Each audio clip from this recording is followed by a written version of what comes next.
Muy buenos días. Damos la bienvenida entonces a las autoridades correspondientes para esta ronda de hoy, viernes 26 de septiembre. Agradecemos a los medios de comunicación que ya se encuentran por acá. Cedemos el uso de la palabra al señor secretario de Comunicación Social de la Presidencia, Santiago Palombo. Adelante.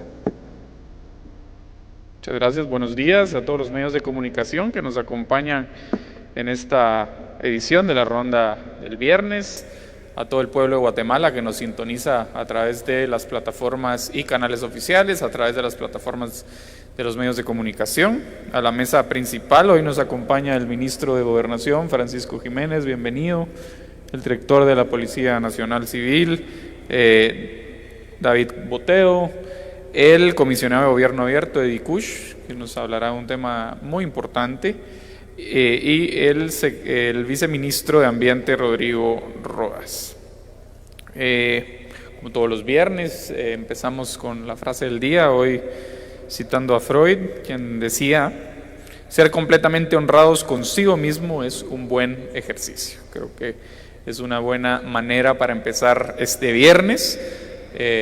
Como saben, ayer por la noche arribamos junto al presidente a Guatemala después de su viaje a Nueva York para participar en la Asamblea General de las Naciones Unidas en la conmemoración de los 80 años de las Naciones Unidas. El presidente ya ha iniciado su agenda hoy. Empezará en el Congreso Industrial de la Cámara de Industria, el cual inaugurará en unos minutos.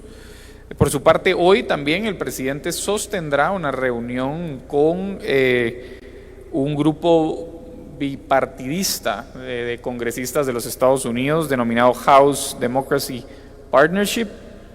Este grupo está integrado por congresistas republicanos y demócratas y se reunirán hoy durante la mañana con el presidente para hablar de temas de interés sobre el apoyo que existe entre el gobierno de Estados Unidos y Guatemala, sobre los importantes avances en la lucha contra la corrupción, contra el crimen organizado, un punto que tratará el ministro Jiménez en breve, y otros asuntos que son de relevancia para la relación estratégica que se encuentra en un momento histórico con el gobierno de los Estados Unidos de América. Como les decía, ayer por la noche la delegación del gobierno de Guatemala regresó a Guatemala después de haber participado en la 80ª Asamblea de las Naciones Unidas en Nueva York, una instancia que sirvió para dar un fuerte mensaje por la paz en el mundo, tomando como ejemplo el proceso de paz que transitamos los guatemaltecos hasta hace no muchos años. En este contexto se hizo un fuerte llamado a la Unión Nacional al respeto de los derechos políticos, al respeto de los derechos de los líderes indígenas y sociales, periodistas, fiscales, jueces, que han sido objeto de la criminalización en los últimos años. Guatemala ha avanzado en la consolidación de sus instituciones, pero definitivamente todavía hace falta mucho por alcanzar la prosperidad que merece cada uno y cada una de nuestros compatriotas. Más allá del discurso en el seno de la Asamblea General, el presidente participó en reuniones por la democracia con mandatarios de diferentes países a nivel regional, a nivel europeo, y tuvo encuentros importantes con, por ejemplo, el secretario general de las Naciones Unidas, en donde se conversó sobre el importante apoyo que el sistema de Naciones Unidas brinda a Guatemala. Se conversó acerca del proceso o los procesos que se realizarán el próximo año, la elección de autoridades que se realizará el próximo año y la importancia que esto tiene en el fortalecimiento de las instituciones democráticas. Estuvo con la presidenta de la Unión Europea, con el primer ministro de Belice, entre otras. Todas estas reuniones han tenido resultados concretos en diversas áreas que redundarán en mejoras para la defensa de los derechos, para la mejora de la calidad de vida de los guatemaltecos, para el fortalecimiento de los esfuerzos para el combate al crimen organizado. También sirvió para comprobar una vez más el respeto internacional que Guatemala tiene hoy en día, cómo nos ven como un ejemplo, como les digo, con retos, pero un ejemplo de un país que va encaminado en la senda democrática, encabezado por un gobierno con alta vocación democrática, de respeto de los derechos políticos, respeto de los derechos humanos y con una visión de fortalecer las instituciones, abrir espacios de diálogo y escucha para poder avanzar en una agenda de desarrollo que sea sostenible y equitativa a lo largo y ancho del país. Un importante encuentro y aprovecho este espacio para saludar a los guatemaltecos y a las guatemaltecas que se encuentran en Estados Unidos, particularmente en Nueva York. Fue la primera reunión que tuvo el presidente cuando arribó a Nueva York, a pesar de las dificultades y hay unas fallas técnicas en los elevadores que casi nos dejan sin poder asistir a la reunión. Tuvimos un muy importante encuentro liderado por el presidente Arévalo con las y los migrantes guatemaltecos en Nueva York, un espacio de diálogo, de escucha, de intercambio sustantivo. Escuchamos las preocupaciones, escuchamos también las mejoras que piden en ciertos aspectos a nivel consular. También manifestaron e hicieron patente el mejoramiento que ha habido en la red consular, la creación de nuevos consulares y cómo esto redunda en prestar servicios más dignos a la población guatemalteca que reside en los Estados Unidos de América. A todos ellos y a todas ellas les mandamos un fuerte saludo desde este podio. Muchos de ellos manifestaron que ven las rondas constantemente, así que pues desde aquí hacia Estados Unidos les mandamos un caluroso abrazo y les agradecemos esa recepción que hubo en la ciudad de Nueva York, en el Consulado de Guatemala el día martes. Pero con ello, un aspecto importante que transcurrió esta semana fue el reconocimiento del gobierno de los Estados Unidos de América del Barrio 18, o la designación del Barrio 18 como organización terrorista extranjera, que, como saben, como gobierno hemos manifestado, es una noticia positiva para el país, pues reafirma que los esfuerzos de diálogo y cooperación dan frutos y resultan en acciones concretas contra la delincuencia organizada. El gobierno, como parte de su política frontal de lucha contra el crimen organizado, ha venido trabajando junto al gobierno de los Estados Unidos, junto a las autoridades de seguridad de los Estados Unidos, para articular esfuerzos alrededor de esta designación. Como dijo el presidente Arévalo en su discurso en Naciones Unidas, la lucha contra el narcotráfico y el crimen organizado debe realizarse asumiendo un compromiso colectivo, regional, con nuestros vecinos y con el mundo.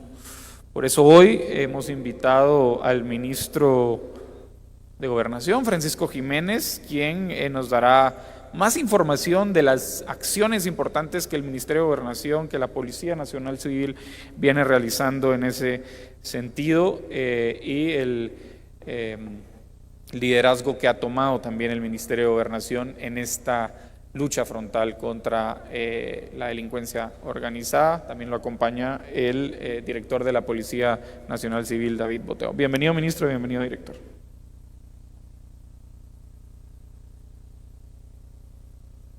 Buen día a todos, un buen día viernes para ustedes. Hoy estamos aquí para hablar de hechos, de decisiones y de personas, porque el Estado de Guatemala se construye en el territorio con sacrificio, con voluntad y con acciones concretas que marcan la diferencia. Quiero comenzar con una noticia que representa esperanza. El próximo lunes 3.729 mujeres y hombres se graduarán de cursos de formación, ascenso y especialización policial. Personal que ha sido entrenado desde la perspectiva que en su mente, su cuerpo, expresen su vocación para servir al país. Son fuerzas que fortalecen el músculo institucional y que pronto estarán patrullando nuestras calles, atendiendo denuncias, liderando operativos y construyendo confianza con la población. 3.223 nuevos agentes, 130 graduados como subinspectores, 194 como oficiales terceros, 15 comisarios o nuevos comisarios, 40 personas que se están especializando en docencia policial y 125 especializados en prevención. Desde el Estadio Cementos Progreso presentaremos a todo el país este enorme contingente de agentes y oficiales. ¿Y por qué en este lugar? Porque esta es la primera vez que ampliaremos las personas familiares de los graduandos en una mayor cantidad. Cuando lo hacemos en la sede policial hay un límite porque el aforo no es posible, pero haciéndolo en este lugar aumentará el aforo, y para nosotros es muy importante que los amigos, las familias puedan acompañar a sus hijos, a hermanos, parientes en este evento importante. Pero hoy, desde aquí les adelanto que a estos agentes y oficiales, gracias por prepararse, gracias por creer y gracias por dar este paso por la seguridad de Guatemala y de nuestra gente. En segundo lugar, quiero referirme a una decisión histórica que marca un punto de inflexión en la lucha regional, y subrayo la lucha regional, contra el crimen organizado, es decir, la designación del Barrio 18 como grupo terrorista transnacional por parte del gobierno de Estados Unidos. Este resultado no es casualidad, es producto de una estrategia liderada por el presidente Bernardo Arévalo, impulsada por este Ministerio de Gobernación y respaldada por las agencias e instituciones de ambos países. El Barrio 18 ya no es simplemente una pandilla como la considerábamos hace unos años. Es una estructura violenta, identificada, jerarquizada, con vínculos regionales y capacidad de daño transnacional. Su neutralización requerirá más alianzas, más inteligencia y más determinación. Lo haremos sin descanso, como hemos estado haciendo también con la otra pandilla, la Mara Salvatrucha. Y por eso, cuando el pasado miércoles asesinaron a nuestro agente investigador Ortega Guzmán, nuestra respuesta fue inmediata y contundente. A las 4 de la tarde del miércoles, es decir, menos de 3 horas después del asesinato de nuestro investigador Ortega Guzmán, se derivó este resultado del ataque a nuestro agente, se derivó, inmediatamente una persecución e incursión en el barrio El Gallito. Una respuesta con más de 500 agentes en el campo, con el apoyo del Ejército de Guatemala y con acompañamiento de la Fiscalía contra las Extorsiones y la Fiscalía Fiscalía de Delitos contra la Vida.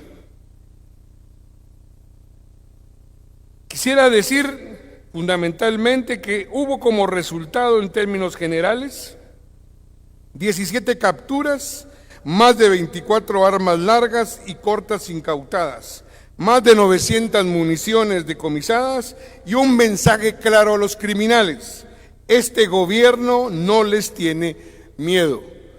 Cada una de estas armas, pistolas, carabinas, rifles, la cantidad exagerada de munición significa al menos una vida que no va a perderse. Aunque creemos que un rifle, una pistola en manos de la Mara Salvatrucha produce más daño, Pero incautar estas armas no es solo por las armas en sí mismo, sino porque son herramientas de muerte que ellos utilizan. Como saben, lamentablemente el agente investigador Ortega Guzmán perdió la vida. Era un hombre joven, comprometido, parte de una generación experimentada de investigadores. Su historia no terminó con una bala, porque su historia se multiplicará en cada operativo, con cada captura, y vivirá cada vez que les digamos a las pandillas que no cederemos ante ellos. Mi más sentido pésame a su esposa, a sus 2 pequeños hijos, una niña de 3 y un bebé de apenas 2 meses, a sus padres. Y mi más firme compromiso con cada agente de nuestra Policía Nacional Civil para decirles: no están solos. Esta institución tiene presidente, tiene ministro, tiene viceministros, tiene director, y los agentes tienen todo nuestro respaldo. Me voy a adelantar a una pregunta que seguramente me harán: si el alias El Lobo, líder histórico del barrio 18, sigue en la cárcel de máxima seguridad Renovación 1. A pesar que se han orquestado todo tipo de acciones para ser trasladado, pero acá no cederemos ante esas presiones.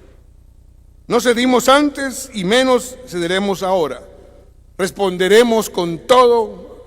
Las herramientas legales tenemos para oponernos a cualquier decisión judicial que nos mandate el traslado del Lobo. Voy a cerrar con una frase que resume lo que estamos haciendo. Toda acción tiene una reacción. La nuestra será firme, legal y del lado de las y los guatemaltecos. Para finalizar, les invito a ver un video que resume en imágenes lo que hemos comentado. Muchas gracias.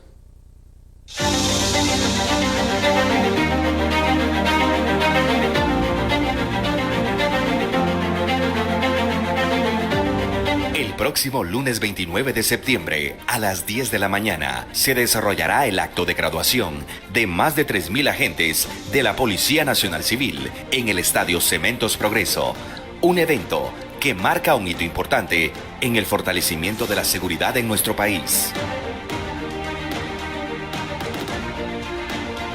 Este fortalecimiento policial es clave para continuar con las estrategias de seguridad lideradas por el ministro de Gobernación Francisco Jiménez, estrategias que han dado resultados concretos, como la designación de la pandilla del Barrio 18 como organización terrorista por parte del gobierno de los Estados Unidos de América. Esta medida es un golpe significativo contra la delincuencia y refleja el compromiso del Ministerio de Gobernación en la lucha contra las pandillas que han aterrorizado a la ciudadanía durante años. En estos esfuerzos se han llevado a cabo operativos policiales, como el reciente despliegue en el barrio El Gallito, donde se desmantelaron guaridas y se incautaron 24 armas de fuego y más de 900 municiones. Sin embargo, este operativo también nos recordó el sacrificio de aquellos que dan su vida en cumplimiento del deber. El investigador policial Cleofas Ortega Guzmán perdió la vida en este operativo y fue homenajeado en un emotivo acto en las instalaciones de la PNC, donde autoridades y compañeros reconocieron su heroísmo y vocación de servicio.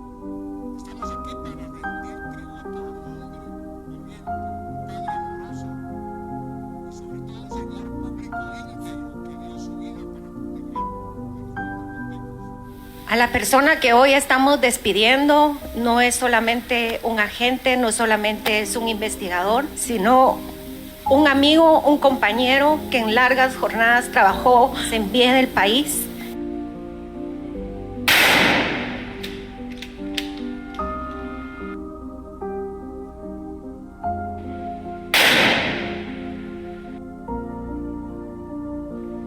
Cleofas Valery Ortega Guzmán.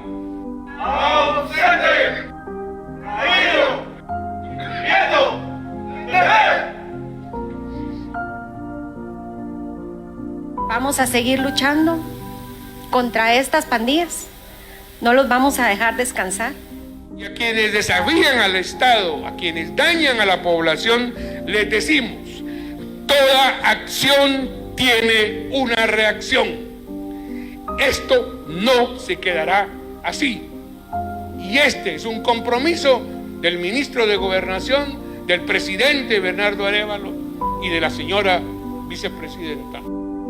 Por Ortega Guzmán, por los héroes caídos y por la vida de millones de guatemaltecos, no nos detendremos. Seguimos trabajando. Ministerio de Gobernación.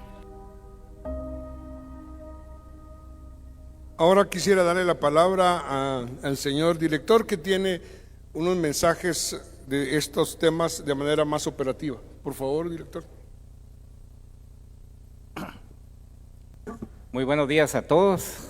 Como bien lo decía nuestro señor ministro de Gobernación, para nosotros se nos viene una fecha muy importante en la cual todos ustedes están invitados.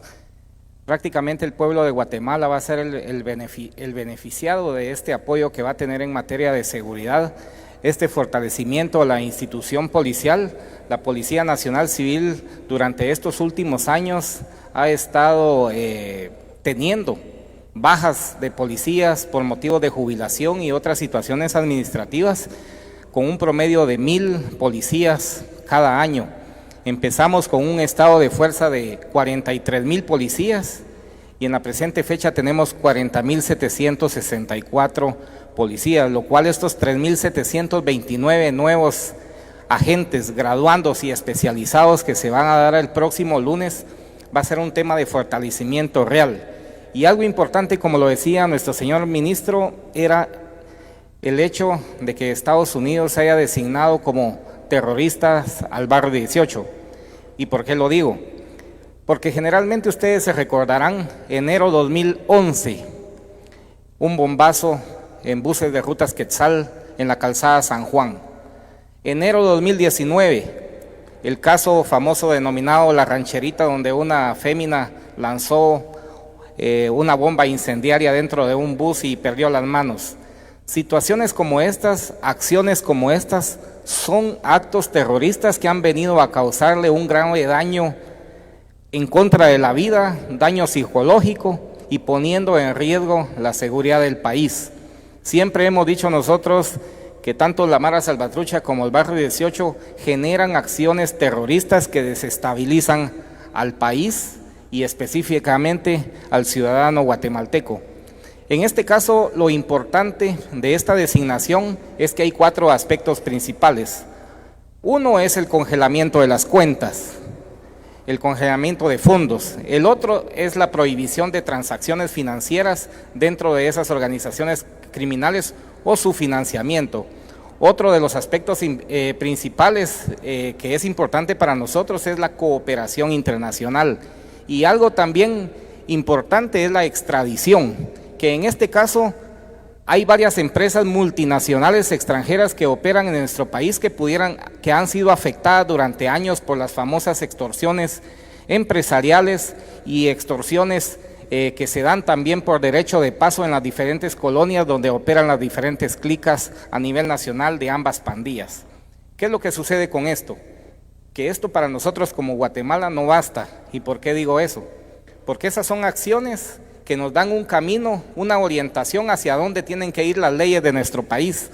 Todos nos hemos dado cuenta de acciones que ponen en riesgo la seguridad de muchos guatemaltecos, como regresar a un líder de pandilla a un centro con mínima seguridad para que siga planificando, coordinando y autorizando que se den hechos criminales en las calles.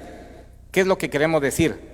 Al Congreso de la República le pedimos mayor apoyo y asignación de fondos para el Ministerio de Gobernación para la creación de cárceles de máxima seguridad, o por lo menos una que albergue a los más de 8,000 pandilleros que tenemos ya registrados y que en su mayoría se encuentran ya privados de libertad cumpliendo condenas hasta de 1,400 años. Es ilógico escuchar eso, pero ¿qué significaría también la reforma de las leyes en este caso?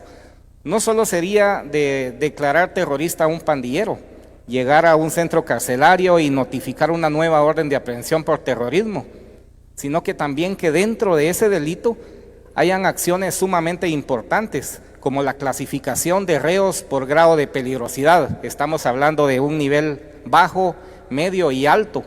En este caso, que los altos tengan un aislamiento total y que sea extraído desde que es notificado como terrorista, que sea extraído de ese centro carcelario y sea removido y trasladado hacia un centro de alta seguridad, donde definitivamente no tenga ningún tipo de comunicación, que sus visitas sean controladas y que los niveles de tecnología en el área de ingreso y revisión corporal de las visitas y de ellos mismos sea objetivo para poder garantizar que esta estructura criminal está desarticulada, empezando por sus cabecillas.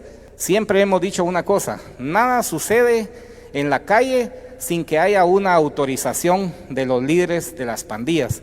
Y por ende es necesario no solo declarar terroristas a las pandillas, sino que dentro de ese delito no dejemos ninguna laguna legal para que haya un aprovechamiento o intereses de la defensa y sean regresados nuevamente a los centros carcelarios, porque vendríamos prácticamente a pasar lo mismo que durante años ha venido pasando. Se toman acciones como las que se está tomando en este momento de aislamiento y generalmente a los pocos días nos lo retornan. Muchas gracias. Muchas gracias, señor director. Solo quisiera subrayar un tema importante. Se ha generado un debate, una polémica con respecto a la resolución del Congreso sobre el tema de que nosotros como gobierno debemos denominar como terroristas a la Mara, al barrio 18. Esto legalmente no es posible, pero sí es posible algo que para nosotros es de mayor importancia. Cómo se denominen al final, honestamente, para nosotros es irrelevante. Lo que es relevante es promover una serie de reformas procedimentales tanto en el sistema penitenciario como en el proceso penal. Estamos trabajando como Ejecutivo precisamente para el planteamiento de estas reformas que en los próximos días esperamos lo presentemos al Congreso como respuesta a la solicitud de esta resolución. Pero por otro lado es importante señalar que estamos también trabajando en esta línea con la Comisión de Gobernación del Congreso, de la cual, debo de ser honesto, hemos tenido el apoyo de trabajar. ¿Por qué? Porque el tema de las maras y pandillas no es un problema solo del Ejecutivo, es un problema de Estado. Y aquí el Congreso, es decir, el Legislativo y también el organismo judicial deben sumarse a nuestro esfuerzo como Ejecutivo para tener los éxitos que requerimos. Muchas gracias.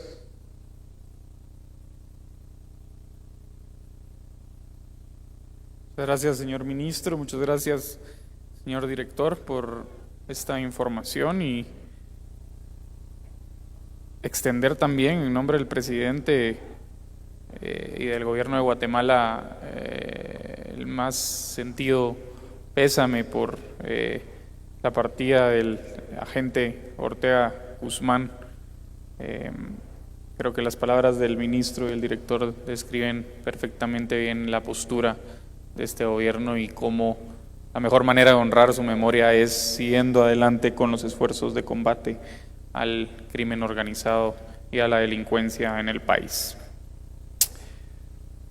Hoy también nos acompaña, como el día lunes, la secretaria ejecutiva de la CONRED. Creo que tenemos a Claudín Nogales. Hola, Claudín, gracias por acompañarnos. Hola, secretario. La secretaria ejecutiva se encuentra ahora en Chiquimula, en los trabajos de CONRED para la atención de lluvias y le habíamos pedido a Claudín que nos acompañara para dar una actualización al pueblo de Guatemala sobre la atención de emergencia por lluvias. Secretaria, por favor. Buenos días, muchas gracias, señor secretario. Sí, efectivamente me encuentro en Chiquimula conociendo los procesos de respuesta a emergencias, pero les quiero comentar que durante el mes de septiembre se han registrado 875 emergencias. Han sido en total 2.063 emergencias a nivel nacional desde que inició la época de lluvias, siendo Alta Verapaz, Guatemala y Suchitepeques los departamentos con más afectación. Más del 90% de los suelos del país están saturados de agua, producto de las lluvias, y las emergencias más recurrentes son inundaciones, movimientos de masa como derrumbes y deslizamientos. Más de 18,000 personas afectadas se han presentado del 1 al 26 de septiembre, 49 personas fallecidas durante toda la época. Solo durante el mes van 15 muertos, que lamentablemente han sido de estos 34 arrastrados por ríos. O sea, es lamentable esta situación. 3 personas están desaparecidas hasta el momento, también arrastrados por ríos. Esto es en Retauleu, San Marcos y Sololá. 449 personas están albergadas en Panzós, Santa Catalina La Tinta, Senaú y en Purulá, Baja Verapaz. Como pueden ver y como les decía hace un momento, los departamentos más afectados son Alta Verapaz, Guatemala y Suchitepeques. No hemos dejado de atender todas las emergencias y seguiremos haciéndolo. Tenemos la capacidad de atender con ayuda humanitaria a toda la población que sea afectada. Muchas gracias. Esta es la información general que tenemos de momento. Gracias, Claudine, por la información. Sé que muchos de ustedes han estado pidiendo información alrededor de estas jornadas copiosas que hemos estado presenciando en los últimos días, en las últimas semanas, y para nosotros era fundamental que pudiera acompañarlos la secretaria ejecutiva, quien, como les digo, se encuentra en Chiquimula, pero que aceptó la llamada para poder darle ese espacio a los medios de comunicación. Gracias, Claudine, y mucha suerte en el resto de la jornada. Estaremos atentos a las noticias de Conred. Por favor, seguir las redes oficiales de Conred y del gobierno para ir actualizando esta información. Por otra parte, en el marco de la Semana Digital celebrada en Guatemala, nuestro país avanza en la transformación de servicios para hacer más eficiente y accesible la vida de los ciudadanos. Este evento contó con la participación de la vicepresidenta Karin Herrera, autoridades del gobierno, de la GAE.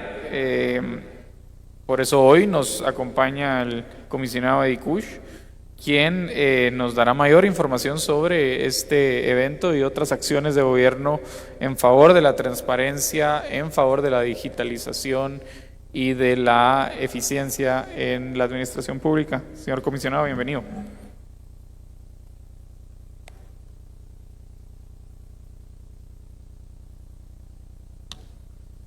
Buenos días, muchas gracias por el espacio. Un saludo a los colegas, altos funcionarios y a la prensa también.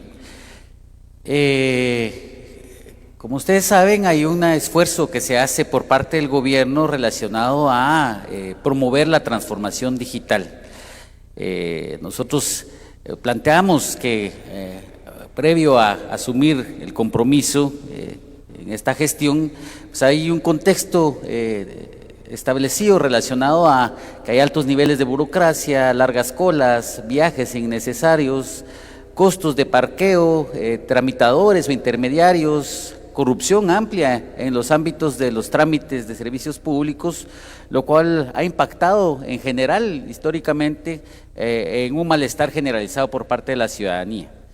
El gobierno de Guatemala ha promovido, a través de los esfuerzos conjuntos entre los ministerios, secretarías, comisiones, pues transitar hacia una transformación digital. Por ejemplo, el Ministerio de Salud ha hecho un trabajo establecido para poder tener trámites relacionados a la regulación de alimentos. Hay un sistema que se ha lanzado para poder facilitar los registros de importación, de exportación de alimentos y contribuir positivamente en la reducción de esos costos administrativos. Esto impacta incluso con esa visión que se tiene de poder reducir los aranceles a nivel internacional. Aparte de ello, el Ministerio de Salud, por ejemplo, esta semana, desde la semana pasada estuvo lanzando pilotos para poder promover la tarjeta de salud digital también, que este es un trámite que puede ser imponderable para la población, puesto que el manejo de alimentos y todas estas licencias sanitarias pues pueden impactar positivamente en los emprendimientos y en las relaciones que tiene la ciudadanía con el Estado. También hay trámites simplificados en educación, programas de becas para formación técnica laboral en inglés, por ejemplo. Hay más de 15.500 personas que han utilizado la plataforma digital para aprender inglés en su mayoría y mejorar de alguna forma su vinculación a la economía, el reintegro de salarios cobrados no devengados, cambios de escalafón magisterial, incluso ya la gente puede hacer renovación de títulos de nivel medio en las plataformas. El Ministerio de Educación es uno de los que ha liderado este esfuerzo. Aparte de ello, también otras dependencias como el Ministerio de Gobernación.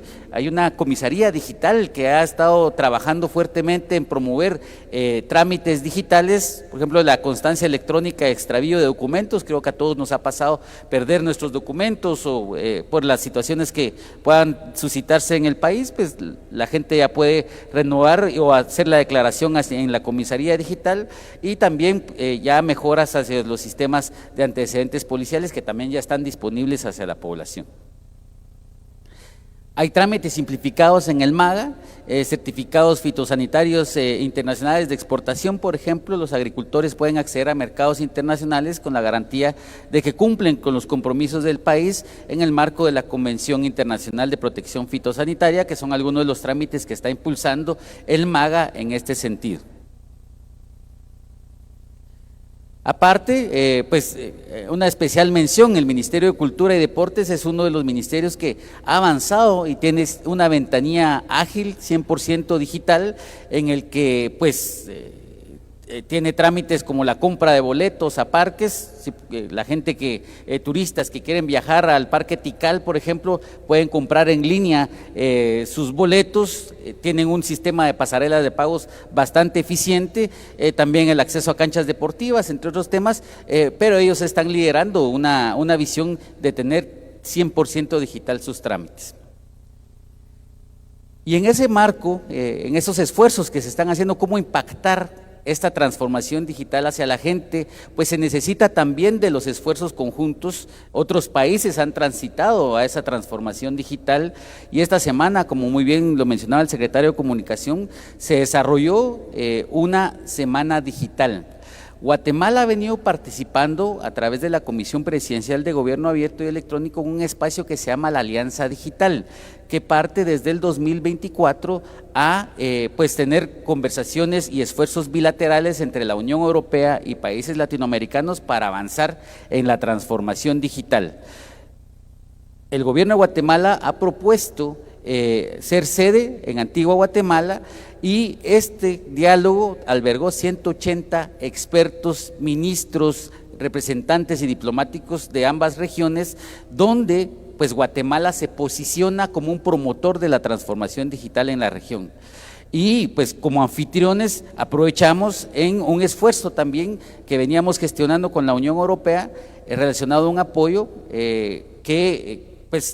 se va a beneficiar el gobierno de Guatemala para transitar de esos trámites que les explicaba a poder tener otros mecanismos de intercambio de datos para que exactamente los trámites sean totalmente digitales y no tengamos que ir con nuestro folder amarillo llevando siempre los mismos documentos. Estos esfuerzos también se centran en esa vinculación política de preparación hacia la CELAC, la Cumbre de Jefes de Estado, que se va a desarrollar en Santa Marta, Colombia, y que estas recomendaciones incluso van a promoverse a nivel de una reunión que se sostendrá en Bruselas alrededor del Global Gateway, que es un mecanismo de la Unión Europea. Es decir, todas estas conversaciones transitarán hacia esa intención de país de transformarse digitalmente. En ese marco se firmó un convenio entre la Unión Europea, Estonia y el gobierno de Guatemala para un proyecto de cooperación técnica no reembolsable de 2 millones de euros en cooperación para que se fortalezca la gobernanza electrónica en Guatemala. Esto implica que expertos de Estonia van a apoyar exactamente esa intención, esta primera fase de simplificación de trámites para que estos puedan ser interoperables. ¿Y qué significa eso? Es decir, que la gente ya no va a tener que ir con sus papeles, con sus datos, puesto que el Estado es el dueño de los datos y por eso, las personas son los dueños de los datos, pero el Estado los registra, y compartir esos datos entre dependencias es clave. Incluso en la reunión participó la Superintendencia de Administración Tributaria, estuvo la Secretaria General y personal de informática de EA, y ellos están en la disposición también de coordinar con el gobierno para poder generar ese intercambio de datos de una forma generalizada. Pero ¿en qué impacta eso? Podremos ver que este convenio va a impactar en que ya no vamos a tener que hacer colas, ya no vamos a tener que ir para hacer una gestión, estar en el tráfico, y en esos trámites que he mencionado, trascenderlos aún más a ser totalmente digitales. Muy rápido, 3 pilares de trabajo de este convenio van a ser fortalecer la gobernanza digital, la interoperabilidad y la transferencia de conocimiento, incluso hacia la gente, porque si bien pueden estar los trámites digitales, también la gente tiene que aprender a utilizar digitalmente, desde lo más simple, correo electrónico, hasta poder hacer sus trámites de forma digital. Repito, impactos esperados: servicios digitales ágiles, seguros, menos filas, menos papel, mayor transparencia, mejor gestión del Estado, las instituciones compartirán información de forma segura y eficiente, y el impacto también relacionado a cómo posicionarnos como país como un referente de transformación digital. Muchísimas gracias.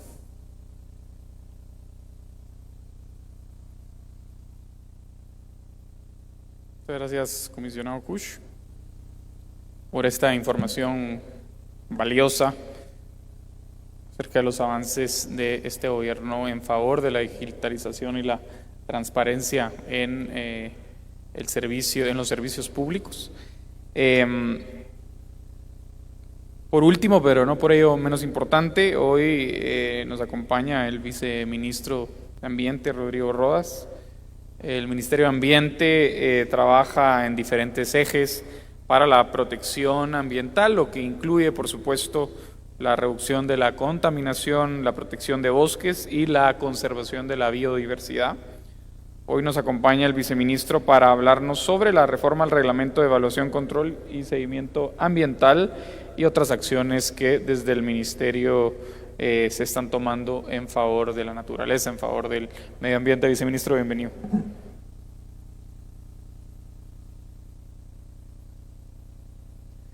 Muy buenos días, muchas gracias. El día de hoy vengo a dar información importante sobre contar con un instrumento ambiental para todas nuestras actividades. Déjenme contarles que desde 1986, hace 39 años, el artículo 8 de la Ley de Protección y Mejoramiento del Medio Ambiente establece que es obligatorio que todo proyecto, obra, industria o actividad debe contar con un instrumento ambiental, por lo cual no es necesario una prórroga, ni establecer una fecha para su cumplimiento. Es bastante simple, la ley lo manda. El otorgamiento de prórrogas frecuentes es una falta de voluntad para hacer cumplir con la legislación ambiental, lo que nos ha llevado a una cultura de incumplimiento.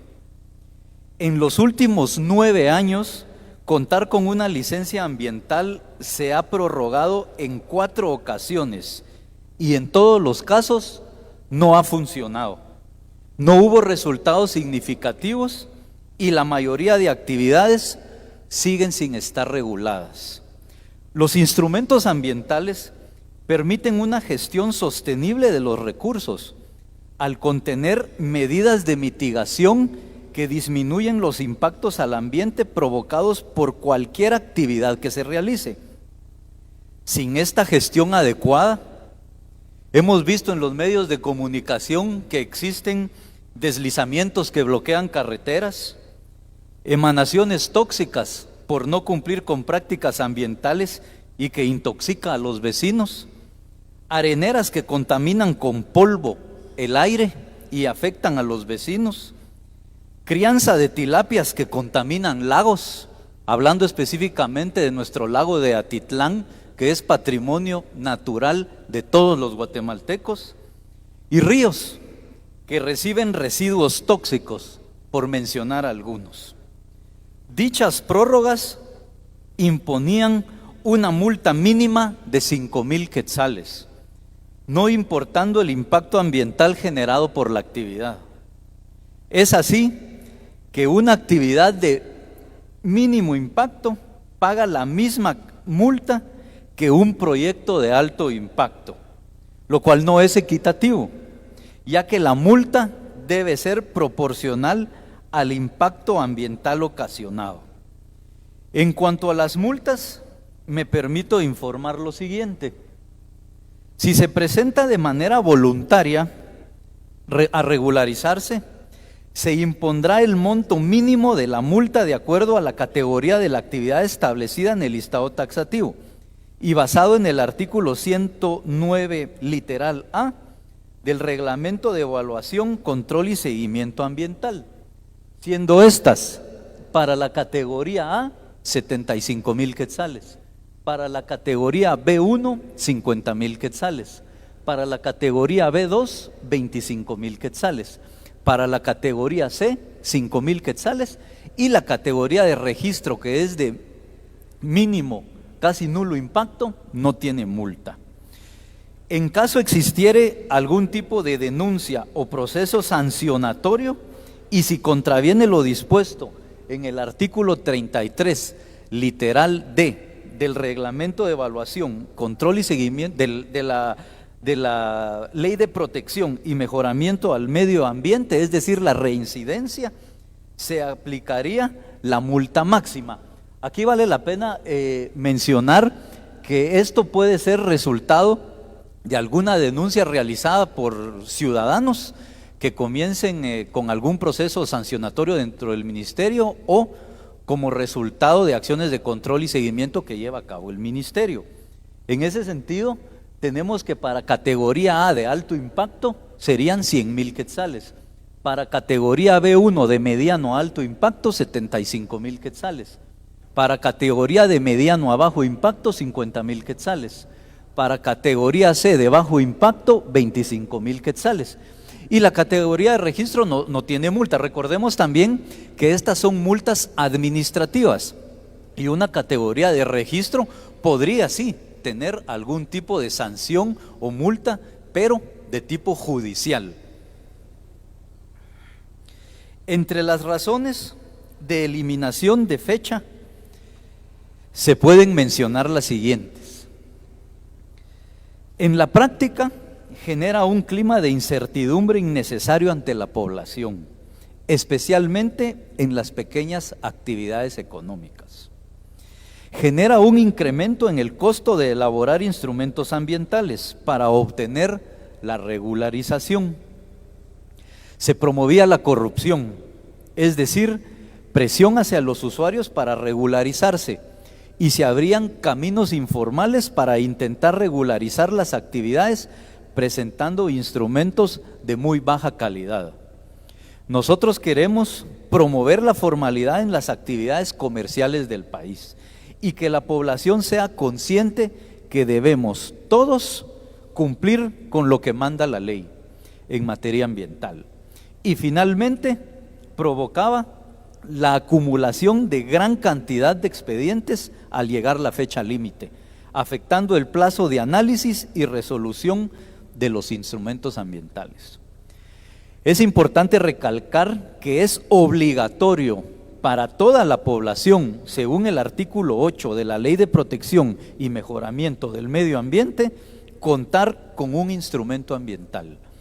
Y es obligación del Ministerio de Ambiente y Recursos Naturales monitorear el cumplimiento de la ley y que todas las actividades cuenten con el instrumento ambiental. Estamos haciendo lo que ningún gobierno anterior se atrevió a hacer. Hacemos un llamado a toda la población guatemalteca a asumir con responsabilidad y compromiso el deber que nos corresponde, cumplir con la ley ambiental, que desde hace 39 años exige contar con una licencia para toda actividad que impacte nuestro entorno. Esta no es una carga, es una obligación moral y legal que refleja el respeto que debemos tener hacia la naturaleza, hacia nuestros recursos y hacia la vida misma. Cada acción que realizamos deja una huella y como país ya no podemos darnos el lujo de ignorar el daño acumulado. Esta reforma no busca sancionar, sino corregir el rumbo. Es tiempo de actuar con conciencia, de proteger lo que es de todos y para todos. El Ministerio de Ambiente y Recursos Naturales reafirma su compromiso con la aplicación de la ley y con la defensa del medio ambiente, porque cuidar Guatemala es proteger su futuro. Muchas gracias.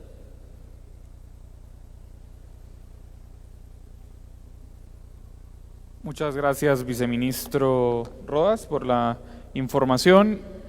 Que recordar, bajo el liderazgo de la ministra Patricia Orantes, el Ministerio de Ambiente trabaja todos los días para proteger la naturaleza, para proteger nuestro entorno natural y promover acciones tendientes a tener un ambiente más sano. Muchas gracias, viceministro. Julio, pasamos a la ronda de preguntas y respuestas. Claro que sí, señor secretario. Muy buenos días para usted y para los distinguidos funcionarios que le acompañan. Iniciamos con el periodista Kenneth Jordán del diario La Hora. Tiene interrogantes para el ministro de Gobernación, al señor director de la Policía y al señor viceministro de Ambiente. Perfecto. Señor ministro.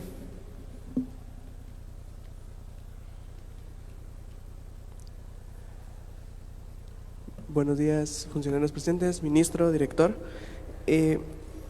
Se establece que en la solicitud para el traslado y el informe del relator de la tortura… ¿Puedes hablar un poco más fuerte? Perdón, sí, claro. Porque yo soy un poco sordo. No tengo pena. Que se establece en el informe del relator contra la tortura para el traslado del lobo 5 puntos que vulneran sus derechos, donde se destacan condiciones precarias, no recibimiento de atención médica y falta de servicios básicos, entre otros. ¿Estos aspectos son correctos dentro de Renovación 1? Y de ser así, ¿qué se hace como ministerio para evitar que esas condiciones sean utilizadas como recursos para este tipo de solicitudes? Ahora, para la PNC, se sabe que se tuvo un gran impacto con este operativo del Gallito, y incluso los que se hicieron con anterioridad, pero ¿por qué se esperó hasta que hubiera una muerte de este agente investigador para poder accionar el pasado miércoles? Bien, yo sobre el tema del Gallito le voy a dar la palabra al señor director. Sobre lo primero, nosotros no tuvimos acceso a los 2 informes que solicitó la judicatura correspondiente con respecto al tema de Renovación 1. Por lo tanto, yo no puedo comentar oficialmente sobre algo que no recibí oficialmente. Lo que sí tengo que señalar es que las normas que nosotros aplicamos a Renovación 1 están en el marco del cumplimiento de los estándares internacionales en la materia, en temas de derechos humanos, que son las llamadas normas Mandela. Es decir, son criterios que denominados de esa manera y que nosotros seguimos. Yo sé que hay mucha polémica en algunos, por ejemplo, sobre el tema de las condiciones de alimentación, pero he de decir de que nuestra dieta que ofrecemos a los privados de libertad en Renovación 1 está certificada por una persona experta en nutrición y obviamente no son las cosas a las que estaba acostumbrado Lobo anteriormente, y que bueno, le dieron una condición física determinada, que obviamente cuando uno tiene nutrición pero no muchas cosas, pues uno tiende a cambiar físicamente. Eso es lo que puedo decir. Sobre los demás temas, miren, la cosa más importante es que en Renovación 1 no tienen hacinamiento. Ese hacinamiento que existe en los demás centros carcelarios no hay en Renovación 1. ¿Por qué razón? Porque para nosotros es importante que no haya hacinamiento para tener mayor control. Por favor, sobre el otro tema. Sí, siempre hemos dicho nosotros que el trabajo de un policía es un trabajo distinto porque es un tema de riesgo. En este caso no se puede decir de que se actuó hasta después de que había un compañero fallecido. El pueblo de Guatemala fue testigo de que hacía aproximadamente 15 días atrás se hizo el primer operativo, la fase 1, el cual fue muy exitoso, inclusive se incautaron también armas de fuego, hubieron personas de alto valor para la Policía Nacional Civil que fueron capturados por delitos de asesinato que van vinculados al tema de sicariato, y a 7 clicas de la Mara Salvatrucha que están involucradas en el tema de narcomenudeo en el Gallito. En esta segunda fase se tenía algunas diligencias de investigación pendientes de realizar. Lamentablemente los compañeros fueron emboscados por los delincuentes y de inmediato se tenía que actuar. Lo importante en este caso es de que, además de que se capturó a los responsables en una primera escena, hubieron como 3 escenas más en las cuales inclusive también hubo un delincuente que quedó abatido por la policía, que era parte de ese grupo criminal, que inclusive quedó con un fusil y una pistola en sus manos, y también el resultado fue importante. Y esto no queda ahí, se va a seguir trabajando. Si hay fase 3, 4, 5, 6, se va a seguir realizando, tomando en consideración que una pandilla es muy difícil de erradicar como tal, sino que se va impactando conforme se ha dado la investigación criminal y los casos que se están investigando. Gracias, señor director. Gracias, señor ministro. Continuamos con la siguiente interrogante, que es para el viceministro de Ambiente. Viceministro, con esta nueva disposición se considera que la colocación de la solicitud para el instrumento ambiental de manera voluntaria se pueda malinterpretar. ¿Será que también podrías hablar un poco más? Lo siento, es que estoy algo congestionado, entonces esto está afectando, pero que si con esta nueva disposición del artículo se considera que la colocación de la solicitud ambiental se pueda, o sea, que sea de manera voluntaria, se puede malinterpretar por parte de las empresas o los proyectos que se estén realizando. Esto al tal vez considerar que se pueda realizar de cualquier instancia. ¿Cómo se va a tomar desde el ministerio para que esto no suceda y que sí se deba hacer el proceso correcto?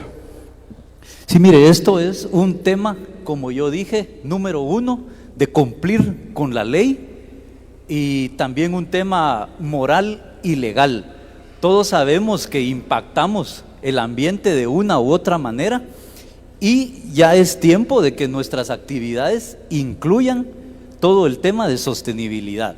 Entonces nosotros como ministerio estaremos siempre monitoreando este cumplimiento, y esperamos que toda la población lo tome con la seriedad del caso y con la conciencia ambiental necesaria para garantizar nuestro futuro y el de las futuras generaciones.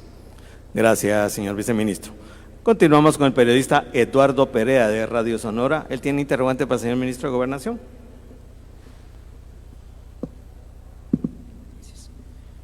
Señor ministro, muy buenos días, demás funcionarios también. Ministro, en torno a la operatividad que tendrán o que tienen actualmente en los centros nocturnos, principalmente los fines de semana, ¿continuarán? Y de ser así, ¿cuál ha sido el resultado positivo que ha tenido este tipo de operativos en torno a la captura o tener pues ya el respaldo de quitarle los ilícitos a las personas que transitan en los diferentes centros nocturnos? Y también quisiera luego aprovechar la oportunidad para consultarle al director de la Policía Nacional Civil algo. Gracias. Muy bien, el tema de los centros nocturnos tiene 2 objetivos específicos.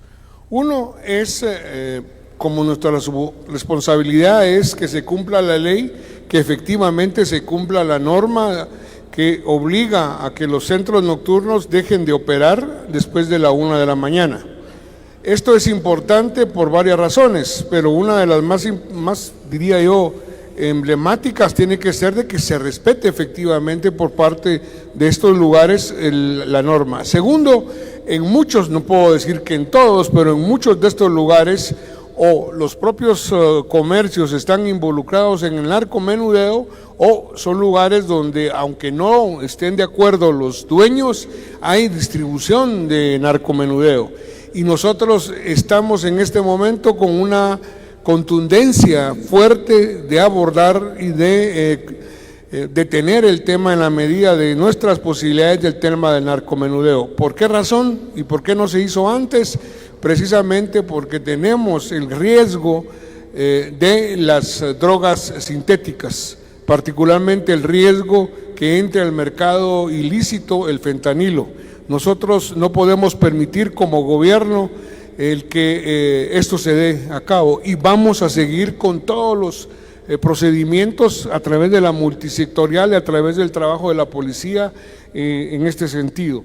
Es importante señalar que este es un tema muy discutido de hace muchos años, pero tenemos que mejorar también algunos aspectos de la actuación policial, pero vamos a continuar con estos operativos. Gracias, señor ministro. Rogamos continuar en el podio, señor ministro. Va a venir otra pregunta para usted, pero señor director, lo escuchamos. Director, muy buenos días. Buenos días. Quisiera consultarle en torno a su postura sobre cómo considera usted la propuesta del Congreso de la República de declarar como terroristas a las maras, y también la postura de la Policía Nacional Civil, o qué se ha realizado en torno a las últimas horas con la captura o que han hecho con la persona que atropelló 3 veces a un motorista en la zona 9 capitalina. Gracias. Sí, gracias. Para nosotros como Policía Nacional Civil, todas las acciones legales que sean para contener el tema de la criminalidad es sumamente importante. Inclusive hemos hecho algunas propuestas al Congreso de la República de la reforma de algunos delitos o la creación de algunos delitos, por ejemplo el de usura agravada, que en su momento tal vez inició como algo muy común, un simple préstamo, pero que en la actualidad, inclusive muchos de los homicidios que no se han esclarecido, es por un tema de un préstamo que no pudo pagar la persona y que sin embargo lo mataron, y la familia no declara ni situaciones como esas. Inclusive no es lógico que la extorsión, la obstrucción extorsiva de tránsito, las exacciones intimidatorias, tengan medida sustitutiva, tomando en consideración que son los delitos que más están impactando a nuestro país, tomando en consideración también algo que nos ha venido a afectar en los últimos años, el caso de la ley de aceptación de cargos, que la mayoría de pandilleros que son detenidos por Policía Nacional Civil portando un arma de fuego, ya sea arma larga o arma corta, aceptando los cargos, tiene una fácil salida del sistema judicial sin aportar ningún elemento que fortalezca la investigación criminal. Para nosotros es importante que no solo sea la creación de un delito, sino que dentro de ella conlleve acciones muy puntuales y que también se contemplen delitos que sean incluidos en el artículo 264 del Código Procesal Penal para que no tengan medida sustitutiva y sea beneficiado el delincuente. En el caso del hecho que se suscitó y que fue muy mediatizado por redes sociales, fue un automovilista que fue capturado por Policía Nacional Civil, que responde al nombre de Carlos Ovidio Acevedo Nava, de 70 años, en la primera calle entre Sexta y Séptima Avenida, la zona 9. Él conducía una camioneta en la cual se puede observar en el video que surgió en redes sociales, en donde colisionó más de 2 veces a un motorista. La persona afectada fue gravemente trasladada a un centro asistencial y fue puesto a disposición ante juez competente, tomando en consideración los aportes que tenga este video y que posiblemente, según la información preliminar que se tiene, es por algún tema de pelea de tránsito entre ambas personas, entre el motorista y la persona victimaria en este caso. Ya tenemos antecedentes en los cuales también por problemas de tránsito un automovilista mata a un motorista. Son situaciones que han venido a afectar el tema del incremento del parque vehicular, tanto de motocicletas y vehículos. La intolerancia en el tránsito ha ocasionado que muchos de estos temas sean recurrentes en el medio nacional. Gracias, señor director. Continuamos con la siguiente interrogante, señor ministro. Solo quisiera aprovechar que algo que se nos ha olvidado es lo que reporta Prensa Libre, efectivamente, en base a un estudio del CIEN, que es una institución no vinculada al gobierno y que siempre ha sido y se le ha considerado muy objetiva en sus análisis de seguridad, que ha señalado que hay una disminución durante el último mes en temas de extorsión. Quiero señalar que este tema es muy complejo medirlo, pero para nosotros es una buena noticia y seguiremos trabajando en esa dinámica precisamente para seguir con esa línea de trabajo. Gracias. A usted, señor ministro, por importante información. Señor ministro, continuamos con su persona, con la siguiente pregunta. Por favor, gracias. Es por parte de la periodista Laura de León, de Liberal GT. Buenos días, señor ministro. Mi nombre es Laura de León, de parte de Buenas Nuevas GT. Solo podría comentarnos acerca de las impugnaciones presentadas por el traslado del líder pandillero alias El Lobo, y si han tenido alguna resolución, también información acerca de los operativos contra las pandillas y extorsiones. Perdón, pero no le entendí. Disculpen, hoy vengo más sordo que otros días. Okay. Buenos días. ¿Podría comentarnos acerca de las impugnaciones presentadas por el traslado del líder pandillero alias El Lobo? Y si han tenido alguna resolución, y también información acerca de los operativos contra pandillas y extorsiones.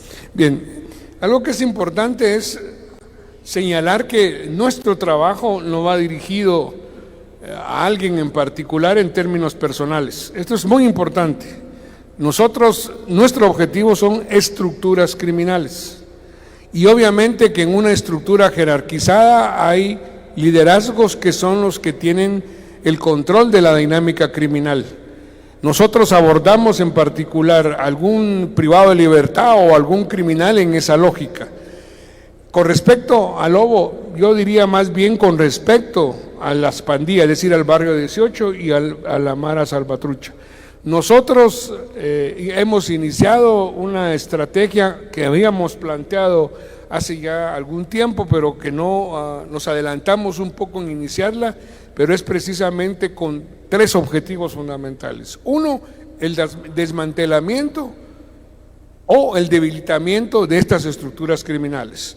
Hacerles que no operen o no se les haga fácil la operación criminal en las calles. 2, y eso implica también un mayor control para evitar las extorsiones. 2, precisamente el retomar el control del sistema penitenciario es la tarea más compleja, porque como lo he señalado muchas veces, es un ecosistema criminal del cual hacemos del conocimiento, que lo he dicho otras veces, de ausencia de infraestructura adecuada, de tecnología y de personal. Estamos trabajando en ello, pero es un tema que lleva su tiempo hacerlo. Y un tercer elemento fundamental es que tenemos que neutralizar una amenaza regional. Tenemos que colaborar con la región, porque el problema de la Mara y pandilla no es un problema de Guatemala, es un problema de Honduras, de El Salvador, del sur de México, e incluso en una dimensión distinta de Estados Unidos. Por lo tanto, el tercer objetivo es contribuir a neutralizar esa amenaza, que es una amenaza regional. Ese sería mi comentario. Gracias, señor ministro. Continuamos con el periodista Óscar Grijalva, de Radio Punto. Él tiene interrogante para el señor secretario de Comunicación, posteriormente al comisionado de la GAE y después al señor director de la Policía Nacional Civil. Buenos días, secretario, ministro y funcionarios, buenos días a todos. Secretario, podemos conocer en detalle la agenda del presidente para la próxima semana en relación, particularmente si va a haber una gira departamental. Ya en un momento preliminarmente se dio a conocer que puede ser en el departamento del Petén, pero si nos puede ampliar al respecto, por favor, gracias. Gracias, Óscar. Ya se adelantó para la ronda del lunes, pero sí, el presidente había anticipado, se retoman las giras a Tu Tierra, y como saben, es este esfuerzo que lidera el presidente Arévalo para recorrer todos los departamentos del país, para acercarse a los delegados departamentales, a los alcaldes de los diferentes municipios, de los departamentos, a la sociedad civil, a los liderazgos comunitarios, a los liderazgos ancestrales. La agenda aún está trabajándose, el lunes les íbamos a compartir mayores detalles, pero lo espero el lunes a las 7 de la mañana para que les demos mayores detalles sobre cada una de las actividades que se va a tener y las otras actividades que el presidente va a realizar la próxima semana. Gracias, señor secretario. Viene el interrogante al señor comisionado de la GAE.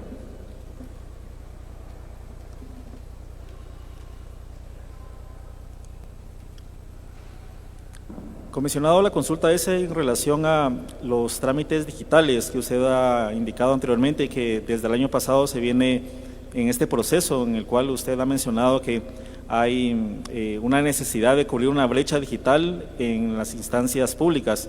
La pregunta es cuáles son las entidades que aún no cumplen con esa brecha digital, qué es lo que hay que hacer puntualmente para evitar la acumulación de papeles, expedientes y otro tipo de utensilios, por así decirlo, o de insumos en las entidades que en algún momento van a dar a un archivo o a una bodega y el espacio es insuficiente, para que nos pueda puntualizar acerca de ello, por favor, gracias. Sí, esto parte del mandato que se tiene por parte de la Ley de Simplificación de Trámites. Es importante resaltar que a diciembre de 2023, en la gestión anterior, habían 25 trámites que estaban disponibles.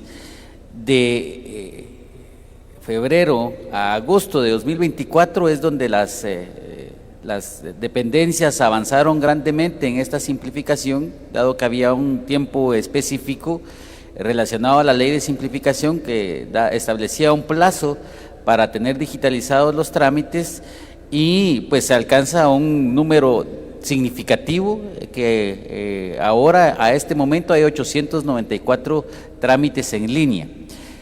Hay que reconocer que hay retos, realmente, que a pesar de que sí hay disponibilidad en línea, algunos no cumplen con los parámetros que pues nosotros hemos sugerido y acompañado a las instituciones. Pues esto tienen que tener ciberseguridad, tienen que tener trazabilidad de la información, tiene que darse un resultado notificado electrónicamente a través de correo, el uso de pasarelas de pago, y ahí es donde el trabajo se ha ahondado con las instituciones para que estos trámites puedan ser totalmente digitales en base a estos estándares. Hay algunas dependencias que han avanzado que sí tuvieron un reto en específico, que son claves, creo yo. Resalta el esfuerzo que hace el Ministerio de Salud, por ejemplo. Hace unas semanas liberaron un sistema para el control de alimentos. Ellos están trabajando también en un sistema para el control de medicamentos. Digamos, todas las direcciones de regulación están trabajando en ese sentido. Hay un esfuerzo bastante grande. Hay cooperación también que está apoyando. Están haciendo pilotos en Sololá. Lanzaron el primer piloto para el tema de la tarjeta de salud, que trasciende un servicio digital. Yo creo que el esfuerzo que se tiene también, porque la ley plantea un parámetro, pero que este no necesariamente es el óptimo, la tecnología va mucho más avanzada que las leyes. Por eso es que esta donación, por ejemplo, que se tiene por parte de la Unión Europea a través de Estonia, puede trascender a una segunda fase de digitalización. Estamos transitando de lo que es gobierno electrónico a transformación digital, efectivamente. Entonces, Estonia tiene 100% sus trámites digitales, todo, se puede casar uno, se puede divorciar uno digitalmente, imaginemos eso, y hacia eso pues se está viendo estos esfuerzos. Esperamos dejar un legado, un fundamento que trascienda eso, y por eso es que es importante esta cooperación y también los esfuerzos que hacen las instituciones para fortalecer estos mecanismos. Gracias, señor comisionado. Viene la interrogante al señor director de la Policía Nacional Civil.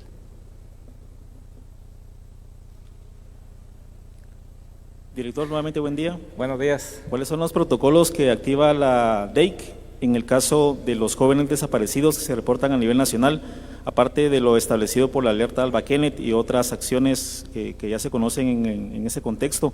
Particularmente la DEIC, ¿cómo procede en las primeras acciones para dar con el paradero de los jóvenes que en algún momento puedan ser objeto de estructuras criminales? Gracias. Sí, gracias. Policía Nacional Civil, desde que tiene conocimiento de un hecho criminal, en este caso la desaparición de un niño, niña, adolescente o una persona de género femenino, de inmediato se alertan, se hacen las diligencias respectivas, se presenta la denuncia ante el Ministerio Público. En este caso se activan los equipos con PGN, en el caso de ser menores de edad, y también con el MAINA y MAIMI, que es el tema del Ministerio Público, para verificar el tema de los equipos de búsqueda. De inmediato se solicita la entrevista de las personas, por ejemplo, cuándo fue la última vez que fue visto, quiénes son sus amigos, si pertenecía, por ejemplo, con amigos de dudosa procedencia, por ejemplo, el caso de pandillas, que es lo que comúnmente se está dando en el caso de niños, niñas y adolescentes. Y de inmediato se activan los equipos de búsqueda a nivel nacional, inclusive en el caso de las alertas se genera una alerta electrónica como es Isabel Claudina y Alba Kenneth, en la cual pues se hace público a nivel nacional, se tienen chat en la Policía Nacional Civil a nivel nacional, en el cual se alerta y se ingresa al sistema para que sea de inmediatamente realizada una búsqueda en coordinación con Ministerio Público. En este caso lo que se quiere es salvar la vida de la persona. Y en este caso nos complica más cuando es un tema de pandilla, porque generalmente muchos de los niños, niñas y adolescentes y mujeres que han desaparecido son personas, por ejemplo, no estoy generalizando, que quede claro, que muchos de los niños, niñas, adolescentes que participan en el tema de las extorsiones, en varias de las ocasiones uno de los pecados mortales que puede cometer un niño o niña adolescente, ir a recoger una extorsión y quedarse, por ejemplo, con 5 quetzales. Esos 5 quetzales se puede decir que toma o que le roba a la pandilla, es un pecado mortal que equivale a muerte. Muchos de estos niños, niñas, adolescentes son desmembrados, son torturados por los mismos pandilleros y son enterrados en esas famosas casas de destroyer o casas abandonadas o en barrancos en donde posteriormente son localizados. Cuando es por tema de rebeldía o por otros temas es más fácil la localización de estas personas. Gracias, señor director. Para cerrar con la ronda, la última intervención es de la periodista Lourdes Arana de Guatevisión. Tiene interrogante para el señor ministro de Gobernación. Muy buenos días, señor ministro, y también a todas las autoridades presentes. Bueno, mi pregunta va enfocada a estos operativos que se realizan en el Gallito. También se comentó que se busca recuperar el control de la zona 3, tomando en cuenta de que se han localizado armamentos, también distribución de droga. Entonces, ¿cuál es la perspectiva del Ministerio de Gobernación para poder recuperar esta zona? ¿Cuánto creen ustedes que puede tomar? También se habla de más operativos, entonces, que si nos puede ampliar también un poquito de información, tomando en cuenta de que pues ya se ven 2 operativos a gran escala en estos sectores. Gracias. Bien, aparte de los centros penitenciarios donde operan la mayoría de los líderes de ambas pandillas, una dinámica o un patrón de comportamiento de la estructura es la ocupación de ciertos territorios, por ejemplo, para poner puestos de venta de droga, o para poder, digamos, tener control para la extorsión. Es decir, hay zonas, áreas, colonias, donde está bajo el control de las pandillas y todos los negocios, por muy pequeños que sean, sufren la extorsión o, como decía el señor director, se paga por el libre paso que puedan tener ingreso de productos, etcétera, etcétera. Ahora, hay otro elemento territorial que es precisamente en estos lugares donde adquieren el control o colonias, donde desde ahí operan. Es decir, casas donde tienen, digamos, su residencia, donde tienen embodegado buzones de armas o tienen droga, y sabemos que en algunos de estos lugares efectivamente pesan la droga y probablemente hayan laboratorios para poder ya tener, digamos, el producto para la venta, ese producto ilícito. En este sentido, hay una necesidad de parte del gobierno y del Estado de recuperar esos lugares. Obviamente nosotros no podemos hacer una acción de control territorial total en todas las áreas donde están ellos presentes, pero en gran medida nuestros operativos llevan ese objetivo. Lo del Gallito resulta muy importante porque el operativo que se realizó después del ataque a Ortega Guzmán estaba ya planificado. ¿Por qué actuamos de manera inmediata? Primero, porque teníamos que responder de manera inmediata a una agresión de esa dimensión. Segundo, porque no ser así, probablemente al día siguiente, por ejemplo, ya hubieran abandonado las casas. ¿Qué dio como resultado? Un resultado exitoso, es decir, neutralizar en esa área precisamente el tema de armas. No encontramos droga en cantidades considerables en ningún laboratorio, pero por ejemplo encontramos una máquina para contar dinero en efectivo, junto con todas las demás armas. Esto nos permite a nosotros que esa área se vaya, digamos, controlando mejor sobre la actividad de las maras y pandillas. Es un primer momento, no significa que dejamos ya el barrio El Gallito y lo dejamos ahí como que ya pasó, ya hicimos el trabajo. No, hay un trabajo que viene después, hay cosas que yo no puedo detallar por razones de reserva, precisamente operativa, y hay otros lugares que tenemos planificado también trabajar en esa línea. Aquí tengo que señalar que por eso es muy importante la colaboración del Ejército Nacional, porque el Ministerio de la Defensa está, por indicaciones del señor presidente, que hagamos operaciones conjuntas que nos permitan este objetivo. ¿Por qué razón no se hace? Porque es una pregunta que resulta como natural. ¿Por qué entonces no hacemos un operativo grande y recuperamos el territorio? Porque no es solo de recuperar las calles o de ocupar las calles, se trata de tener un trabajo de inteligencia que nos permita identificar dónde están las casas y con orden judicial allanar esas casas. No es solo de llenar de policías y soldados las calles, porque de todos modos eso no es sostenible en el tiempo. Pero respondiendo de manera concreta, sí, vamos a seguir con operativos. Aquí no es solo contra una pandilla, las dos pandillas son estructuras altamente peligrosas y tenemos, como dije al inicio, como objetivo que disminuir su capacidad y en la medida de lo posible comenzar a desmantelar su estructura. Gracias, señor ministro. Señor secretario, concluida la ronda. Muchas gracias a quienes nos acompañaron hoy en esta edición de La Ronda. Feliz fin de semana. A la mesa principal, ministro, director, comisionado, viceministro, que tengan todos feliz fin de semana, un feliz fin de semana al pueblo de Guatemala y los esperamos el lunes a las 7 de la mañana. Feliz fin de semana. Muchas gracias, señor secretario. Agradecemos a los medios de comunicación, como siempre, su atención a esta ronda.